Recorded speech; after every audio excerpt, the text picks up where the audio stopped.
We've got a trip. We're going on a road trip.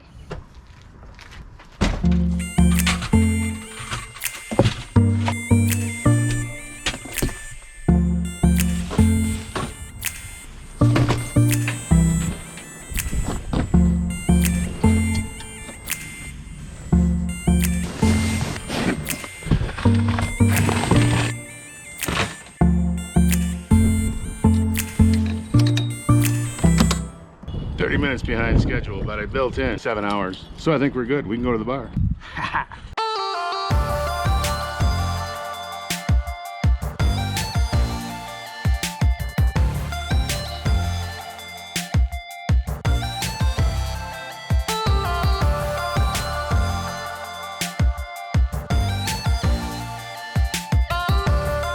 We are heading west to the other side of the country, to the desert.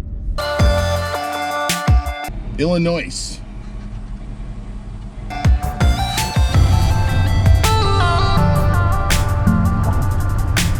What state are we in, Poppins? Missouri.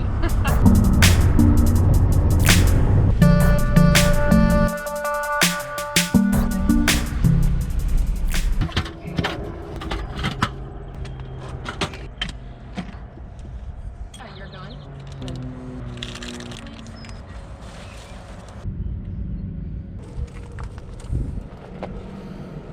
The banks of the Mississippi River, barges in the background, and we're along the mile-long mural. It's basically 250 artists from around the country came by to do paint St. Louis, and I guess they do it every year. Doesn't look like they carry a lot of step ladders with them though when they do it. Father, forgive us for what we must do. You forgive us and we'll forgive you. We'll forgive each other till we both turn blue. Then we'll whistle and go fishing in heaven. It's rumored to be an ugly statue. Or made by Bill Chrisman in 1985. And he said to the newspaper when he was asked about it, he said, "To my ever-loving mortification, I was the sculptor of that." But it doesn't look that bad. Looks pretty good to me. So we are on a St. Louis University campus. It's a nice little campus, right straight across the way of the arches of St. Louis. But St. Louis University is the home of the Billikens. Apparently 1908, a lady named Florence Prez did a statue. She was trying, you guys remember Teddy Roosevelt, and the teddy bear was kind of his mascot, his informal mascot.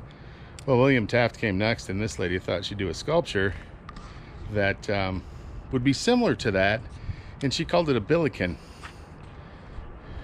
And Lord knows what the hell a Billiken is, but this is it. Roadside attraction.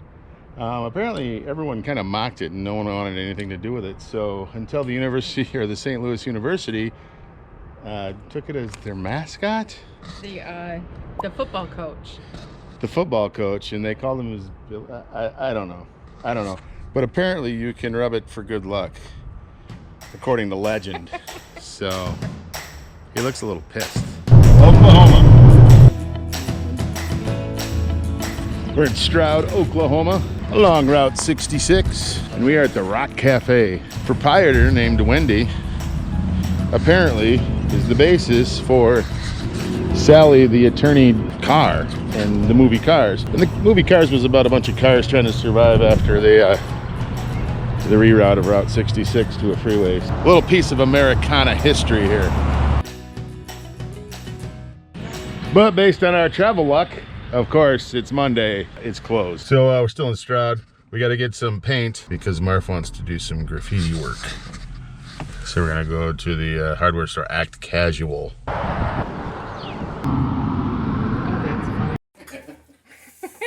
So I got my color. I kind of came in and just got it, but now we have decisions and there's so many options. Texas.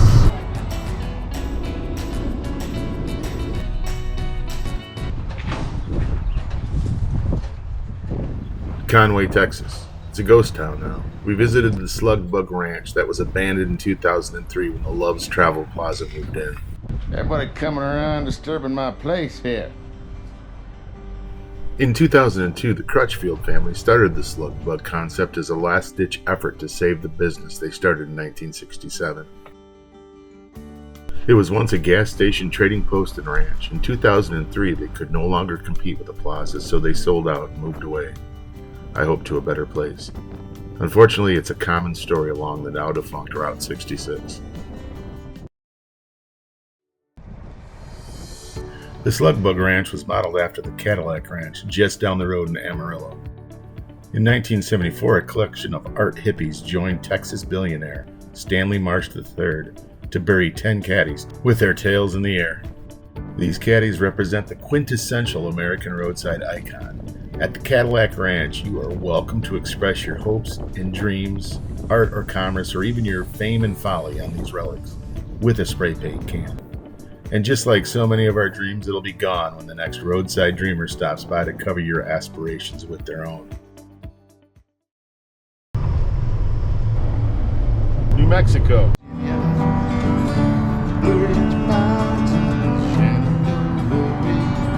Cracker Barrel Musical Mornings.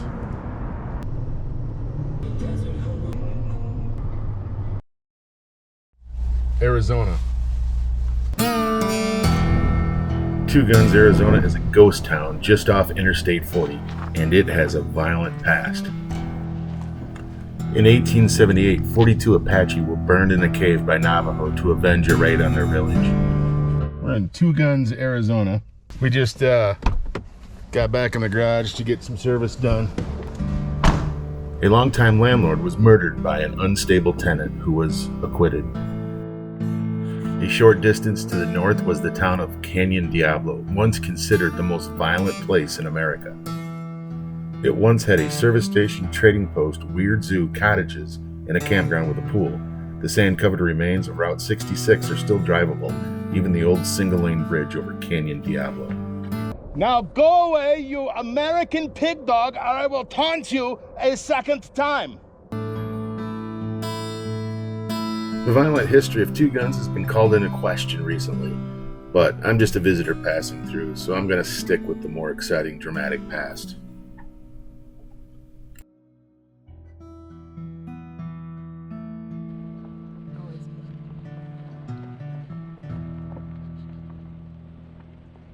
Descending into Canyon Diablo by Two Guns, there's a hole in the fence, and here's our trail.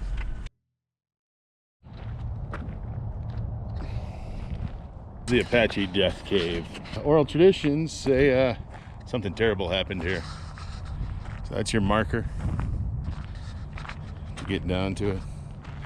And the trail. I got old guy knees, you know.